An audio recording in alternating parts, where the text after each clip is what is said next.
সম্মানিত এলাকাবাসী, সম্মানিত অঞ্চলবাসী, আসসালামু আলাইকুম ওয়া রাহমাতুল্লাহি ওয়া বারাকাতুহু। চার দিকে সালাতুল আসরের আজান হচ্ছে। আমরা এখনই নামাজের জন্য মসজিদের দিকে চলে যাব ইনশাআল্লাহ। নামাজের আগে আপনাদের কাছে অল্প সময়ের জন্য কয়েকটি কথা।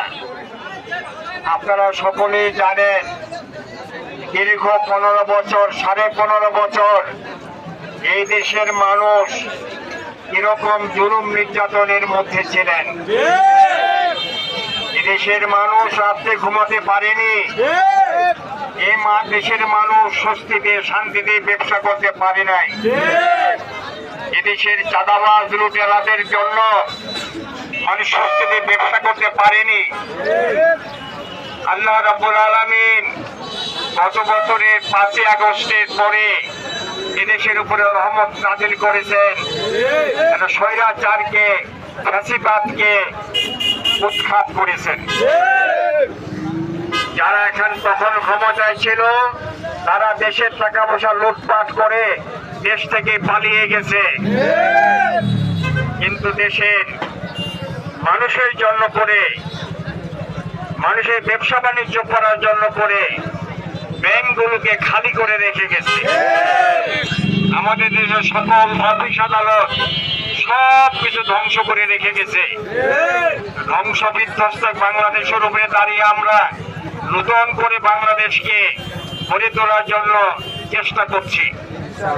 সম্মানিত এলাকাবাসী, বাংলাদেশ জামাত ইসলামী এই জন্য করেই স্লোগান তুলেছে যে আল্লাহর আইন চাই, সৎ লোকের শাসন চাই।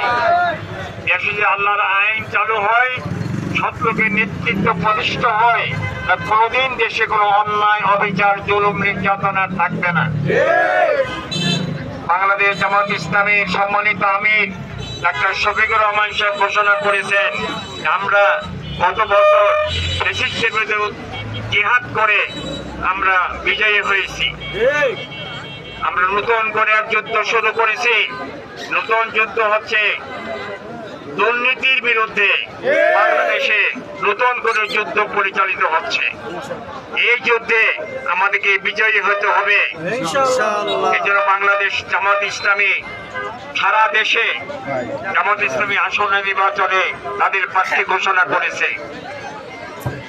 জামাত ইসলামী প্রার্থীরা বিজয়ী হলে নিজের স্বার্থ নয়, দেশের স্বার্থের জন্য, মানুষের স্বার্থের জন্য করে সব কিছু করার সিদ্ধান্ত গ্রহণ করেছে। এদেশের মানুষ এখন জামাত ইসলামীকে নির্বাচিত করার জন্য, বিজয়ী করার জন্য, ইসলামকে বিজয়ী করার জন্য আগ্রহ প্রকাশ করেছে।